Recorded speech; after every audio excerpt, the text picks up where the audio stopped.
Nu, pasidariau tokį įrankį. Įsigręšim skilutės dabar. Visas bum. Viena pusė, kitoj pusė. Ir tada dėsim kaip tenais. Prisitvirtins pačios duris. Tai kimbam į darbus ir bandom gręžti.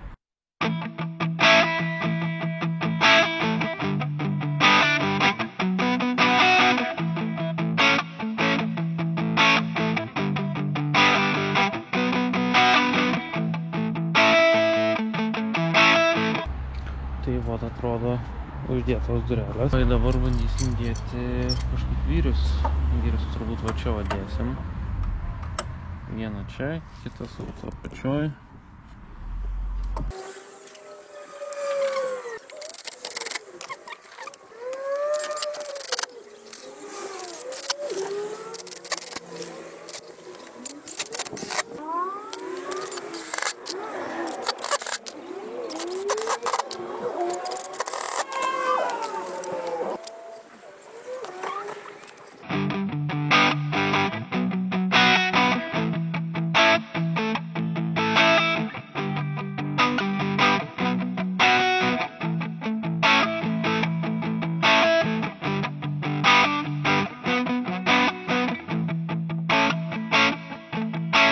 Dar vienos durelės įdėtos. Bum atidaro, bum užsidaro. Tik užtrykime kažkaip tarpus. Tai va, dabar taip atrodom. Ir einam dėti šitų durų.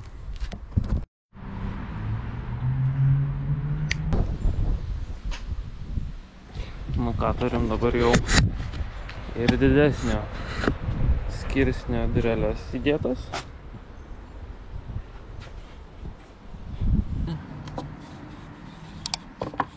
Sukam.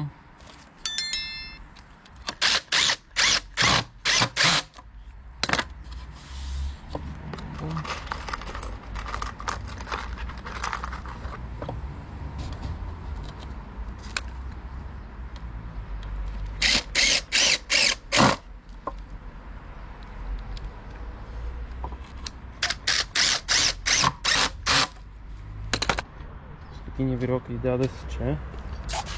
Bum.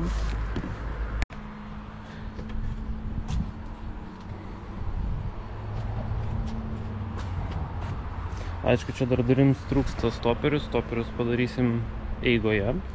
Ką, imam suktuką į rankas, einam lupt lauk durelę.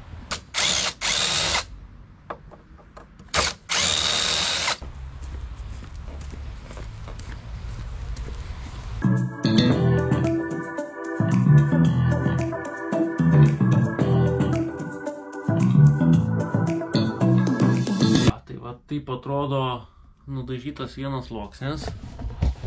Aišku, dabar einam išsigriauti šitos, išsisuksim varžtus ir tada juos dažysim, o čia paliekam džiūt.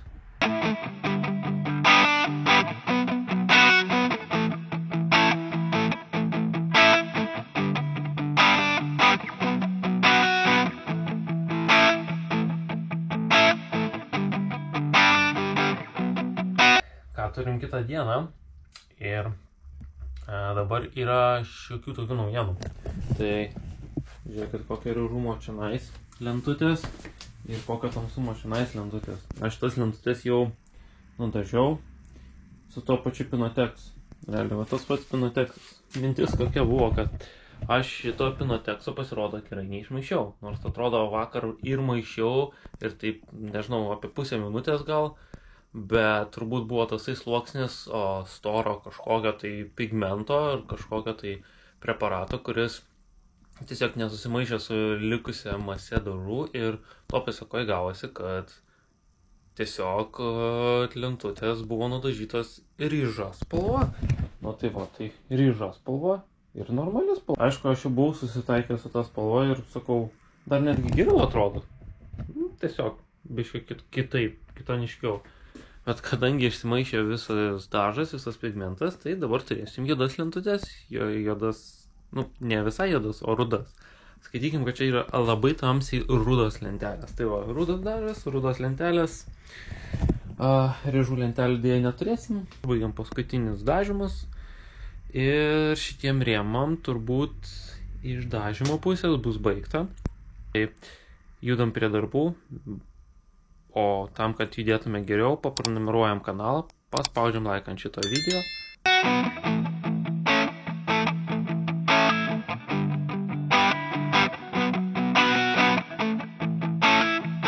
Susukom ir nešam.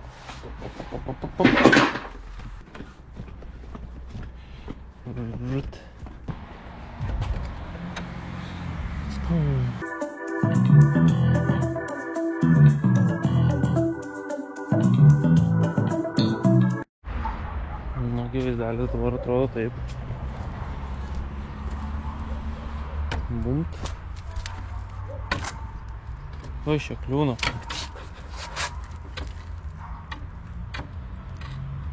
O, dar geriau. Visur nekliūna, bet čia kliūna. Nu va.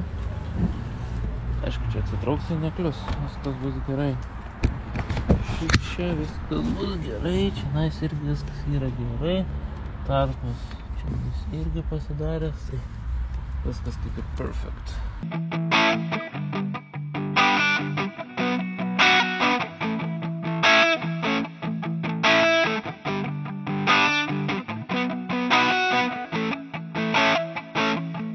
Nu ką, turim vieną dangtį, antrą dangtį, trečią dangtį. Tai šiandien paliekam džiūt ir perskeliam į kitą dieną. Šitas dangtis pasikelia, bet dar nepasikelia konteinerio dangtis, o šitą dabar prisuksim. Nes mes jį ką tik atsinešėm. Jis va dar toksai va, opa, dar sukimo stadijai. Tai žodžiu, bandysim čia atsigaudyti tarpuką, čia atsigaudam tarpuką ir einam prie darbų. Ką aš čia kalbu, jums turbūt patinka labiau veiksmas, tai suku.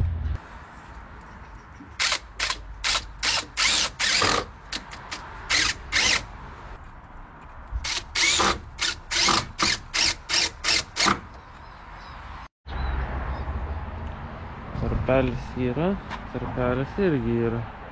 Nes kitas dangtis susidės tačiau taip palygiai. Tai šito tarpelio pakaks prasilenkti ir čia visai padoriai atrodo. Jeigu atkeliam. Ir tada padarysim, kad dangtis atsikeltų. Tai realiai labai gerai čia viskas gaunasi. Jau čia dabar ką reikia eit pamėginti stumoklį uždėti. Einam stumoklį paieškoti.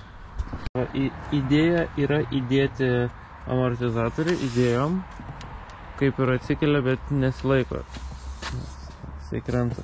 Čianais gaunasi, kad yra 60 Newtonų amortizatoriukas mažas baldinis, tai čia yra per sunkus dangtis jam. Tai turbūt reikės pasiskaičiuoti, kiek svers vienas dangtis, tai turim dirbtuvėse pilnai paruoštą, kuris džiūna, tai vat jį reikės susverti ir pasižiūrėsim, kokiu iš tikrųjų amortizatorių mums reikia.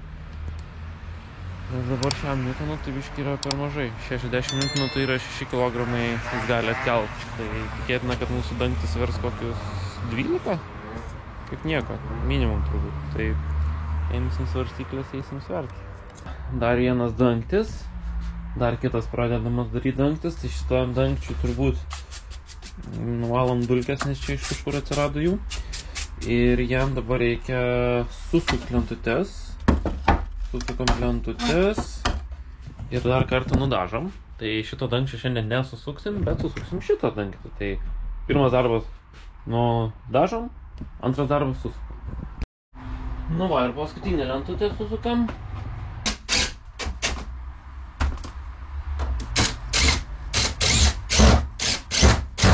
Net riešas pavargo, kaip skauda. Toks vaizdelis.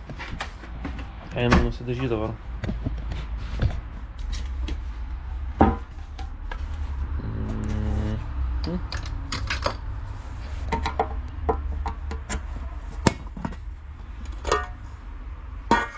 Reikėtų priešinaitą dar užsidėti.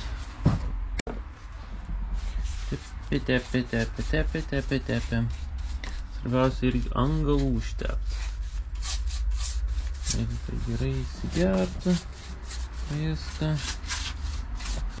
Nes tikrai aš dabar darau ne vieniem metam šitą dalyką ir nenoriu jau kitais metais keisti lentų, aišku, taip nebūtų, bet gal įgeriam kaip galim daugiau.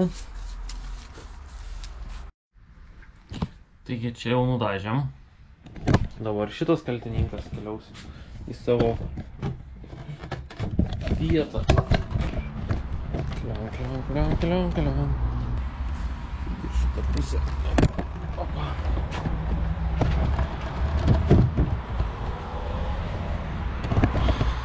Ką, čia reikės irgi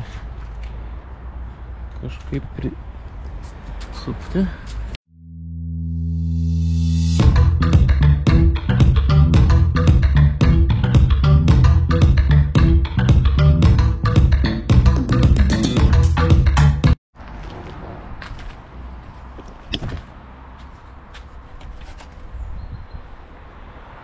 Nu, ir atsidaro, kaip ir gerai, bet vis tiek norisi rankenos, nes be rankenos tai čia sunku yra jį daryti. Čia pirštas nelenda į tarpą, kad galėčiau normaliai paimti atidaryti. Reikia rankenos, atidaryti. Ir taip pat reikia dar dujinį amortizatorių, nes bijų tai truputį yra sunku. Toliau matau, kad galim varžtinę visai įstėti, nes dar reikia susukti mums šičia šonus. Šičia šonas pilnai išsisuka, nuo pusė išsisuka šonas ir dar čia iš galo irgi galvoju, kad užsuksim. Suksim tam, kad galėčiau aš čia anoj vietoj pasidėti trinkeles visokias, susidėti plytas, toks gausis, kad pasislėps.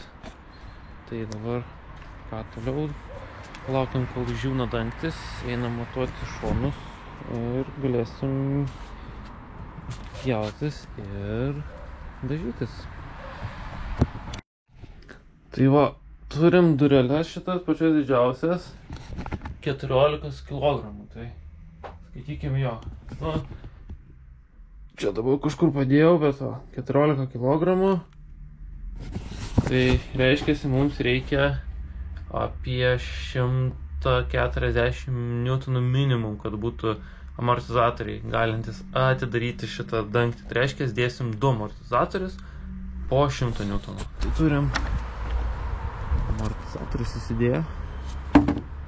Tai toks va featuresas. Reiks į kitą irgi įdėti, nes dabar šičia nėra žymiai sunkiau yra pakelti. O, štai kur čia vanduo išsilaikęs.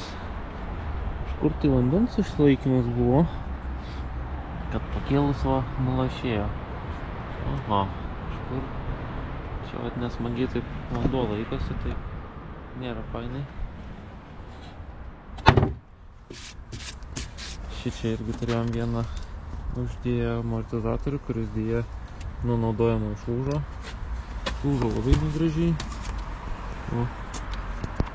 Tai reikia truputį ilgesnių amortizatorių šitą vietoj. Tai čia yra sudėti 2 amortizatoriai po 100 N.